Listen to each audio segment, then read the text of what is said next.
Whether you're writing a sci-fi novel or classic medieval fantasy, eventually we have to resolve that conflict in our book. Whether it's with laser pistols, swords, or fists, somebody is going down. Tonight, in a steel cage for the world title, brother. Oh yeah. Sorry. I'm author DC Ferguson, and this is the Worldbuilding Dojo. Before we get started, would you like to work with me? Are you an avid reader? If so, I'd love to have you join the DC Ferguson's reading group. You get the Dragon's Dream Saga totally free. All you have to do is leave an honest review on Amazon for me. So, if you're able to leave reviews on Amazon and love to read, fill out the form in the comments below and you will get started with Project Phoenix. I love you. A good action or fight scene starts with the setup. Depending on the level of urgency to your fight, that could be as simple as a shadowy figure jumps in from nowhere, or it's the climax of a long scene where our hero was captured and now has to fight their way out of the enemy citadel. Regardless of the reasons, a good fight will always be prefaced either as a fight the audience sees coming or one they did not. It's important to remember that fight scenes or action scenes are fundamentally no different in purpose and execution than a conversation scene. I'm going to repeat that because it is so important for you to understand.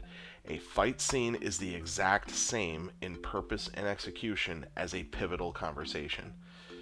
Fight scenes, like conversations, should advance the plot, be relevant to the story that you're telling, and will often be a highlight of the work you're writing.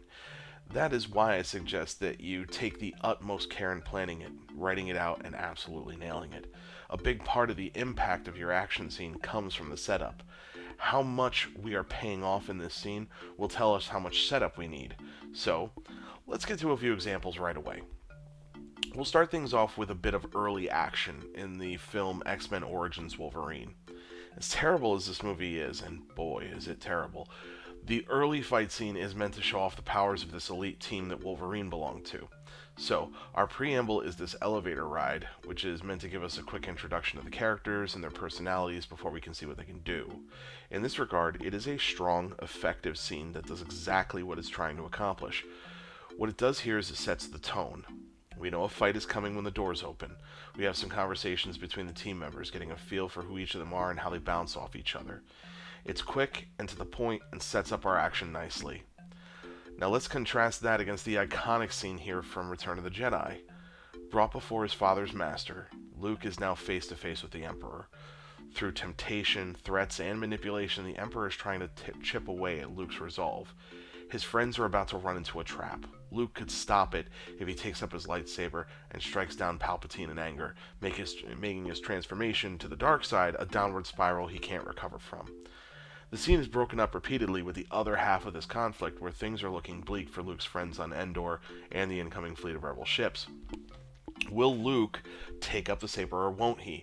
Unfortunately, there isn't much payoff or consequence when Luke decides to go for it, because Vader stops him and then they begin their final duel.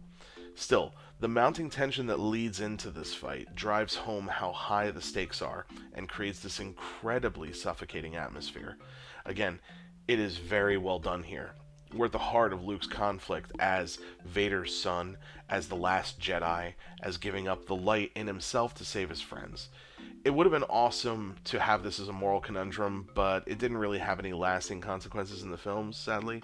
Either way, it's a great setup for a climatic final battle.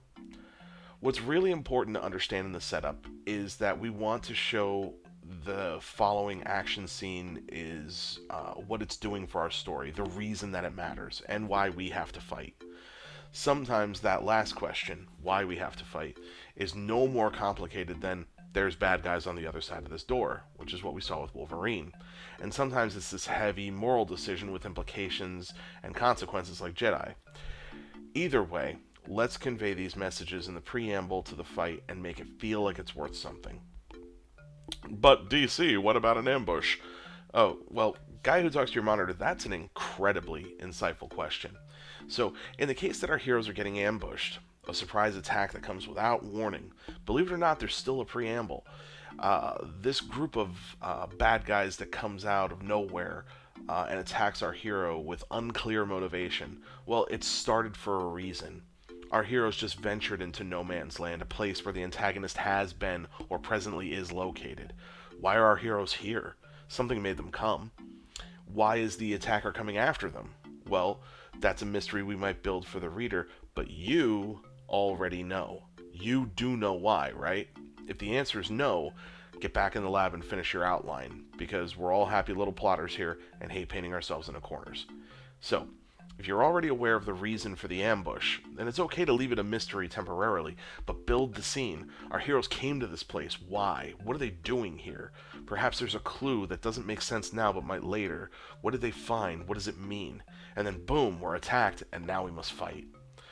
So, what are we waiting for? Let's get ready to rumble. Now that we're getting into the combat, I'm going to pass along a few secrets you may or may not have been aware of.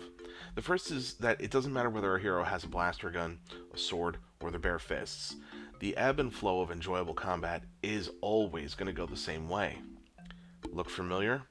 Yeah, it's true. Good fight scenes are actually miniature versions of a 3-act structure, with steady rising action, then a drop, followed by rising action at the climax, and then a resolution. Now, if you've been paying attention for a long time, you already know that climax and resolution in this structure doesn't always mean a happy ending. It means the conflict is resolved, whether we win or lose. Thor buries his axe in Thanos' chest. Thanos says that you should have gone for the head, snaps his finger, and he escapes, devastating half the universe in the process. That's a climax with a tragic ending. Likewise, our fight scenes can resolve with a win, lose, or draw for our hero, and that's still a conflict resolution. You see this kind of storytelling happen pretty often in professional wrestling. Watch any tag team match where our heroes win. There will be a lot of back and forth in the beginning, but then all of a sudden the bad team starts to wear down and isolate one member of our hero team. He's exhausted and beaten, he desperately needs to make a tag, but their opponents keep beating him down and won't let him get to his partner. This is the drop. All hope is lost. Suddenly, our hero summons strength for one well-placed blow. Our enemy staggered. Action is rising. Our hero leaps to the air, tags his partner who is fresh and angry and ready to go, and he races at both members of the other team, beating them down in a flurry of blows. This physical action is telling a story, and we want to be writing the exact same way. Whether we're in third-person omniscient or first-person, there's a perspective here that speaks of the dance, how the fight moves from grim to gaining an upper hand, pulling victory from certain doom. Believe it or not, there is a lot to learn from professional wrestling when it's done well. Often it isn't, and well, it's just plain goofy. But before you dismiss it outright, find yourself a couple of legendary matches on YouTube and watch the story being told through physical action. For the nuts and bolts of writing action, I'm also going to toss out another tip that you may or may not know. Short sentences convey action. A rapid-fire succession of them can cause our audience's pulse to pound as the battle comes to life. They circled each other, each waiting for the other to twitch. Flint moved in and Zartan responded in kind. Their swords clanged with the first blow, sending sparks along where their blades met. Both of them pressed forward, gauging themselves against the other's strength. This example, it's fine, honestly. It conveys the first moments of the fight. They circle each other. One finally charges in, the other meets him. Their swords cross, sparks fly, and they both lunge into their locked weapons to jockey for position. There isn't anything wrong here per se, but take a look at this. They circled each other. Flint moved in. Zartan charged back. Their swords clashed. Sparks flew out. They lunged into each other. You can see in the second example, the action comes faster. This happened, that happened, then this. It's reading fast, so it's happening fast in the reader's mind. It's not so much a trick, just a technique to squeeze a little extra excitement into your fight scenes. Don't overuse it, of course. This technique should be used in key moments of a good action scene, such as the very beginning, like we see here, or a pivotal moment in the fight where the tide changes. Inspiration comes in all forms for writing a good action scene. Our preamble already set up the stakes. Now we have to tell the story and narration of the combat. Sure, we can have, words here and there exchanged between people, but mostly we're concentrating on the conflict itself. I want to know how the bodies move. Then I want action, reaction. Remember, we can't have one without the other. If we're getting super gory here, and a sword slashes deep into somebody's neck, give me the viscera. I want the sword stuck in flesh or locked in a bone. I want the spray of blood and the reaction on the victim's face. Now, I'm not advocating for you to be a gory writer, but I'm also not advising you to spare the details either. Remember, action, then reaction. If your swashbuckling hero is jumping from one bad guy to the next, slashing and stabbing down every opponent with every step he takes, you need to at least convince me how. It's not enough for me to know that they did a thing. Show me the effect of what they've done. When Flint and Zartan crossed swords, did one of them reel back or dig in? I need to know. Our next line or paragraph builds on what just happened. We're on rising action, so picture it like a staircase. I need action and then reaction alternating so I can climb higher, each one built upon the other that came before it, and each one bigger than the last. Now, one last tip for this section. Do not fear onomatopoeia. What the heck is this big scary word we forgot from our 6th grade English class? In short, it's a word used to describe a sound. Swords clanged, bones crunched, the lasers went pew pew. Well, forget that last one, don't do that. But I can say that as a quote-unquote serious writer, I was genuinely afraid of using them. But trust me when I tell you that there aren't many replacements for them in places that you'd want to use it. Use them sparingly, of course, but don't fear them. It makes a great accent to your prose, adding sound to the reader's mental picture of what is happening, which increases immersion. Now, right here where we reach the peak is where we can start making mistakes again too. In our climb to the top, we've had a great fight, but now we need to wrap it up. So let's talk about that final moment and its resolution. Now that we've reached the top of the mountain, our audience is at a fever pitch. We need to pay off this glorious battle in a big way. So how do we live up to those expectations? Well, we need to be careful, because every wrong turn that we take in this section is a road that goes to Deus Ex Machina, and she'll take over our stories. I mean, just look at her. She is scary and mean. So, how does she take over? Well, let's say I have a big bad guy and our hero fight. Our hero will have their revenge, but they're not really ready for what our antagonist brings to the table. Beaten down, our hero looks up to see the eyes of the antagonist. Instead of it being the last thing they ever see, our villain has an urgent call and flees. Or they do not think our hero is worth killing and leaves. Or right at that very moment, a powerful mentor shows up and the villain flees.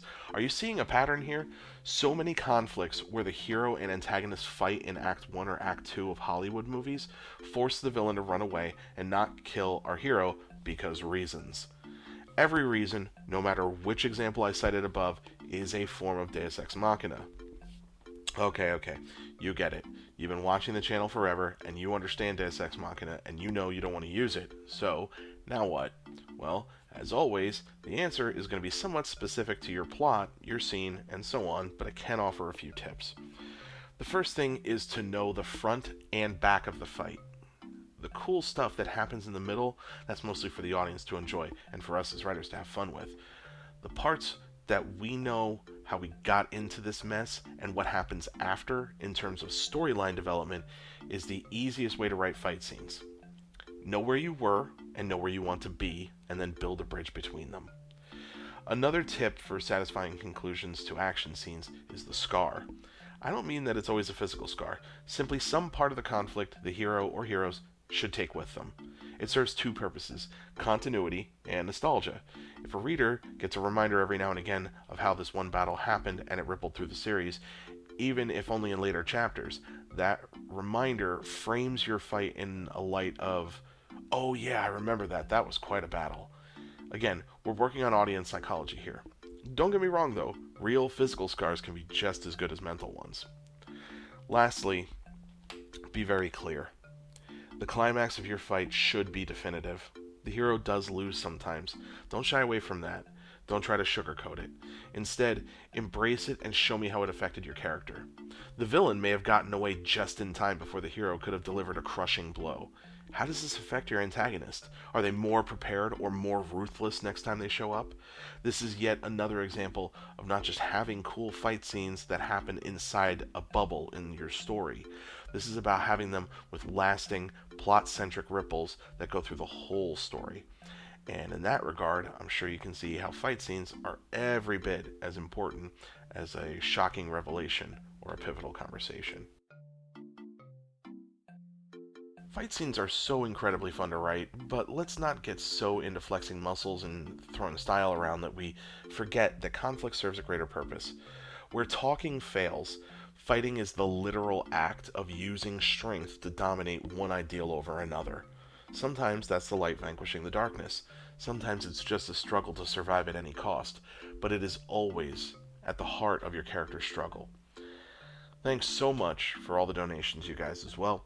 This beautiful lady is Liana. She's 12 and on the spectrum. We're working with the Boston based Needs organization to get this little lady a service dog. If you'd like to help, check out the link in the description down below. Also, don't forget to sign up for my newsletter. The link's also in the comments. And you're going to get Cora Blake, Arcane Agent, totally free. You'll get cool news about what I'm working on in books and here on the channel, and it comes loaded with cool authors and promotions for fantasy and sci-fi. Don't forget to like and subscribe to hear about new videos, and as always, I'm DC Ferguson. Now have fun and get crafting.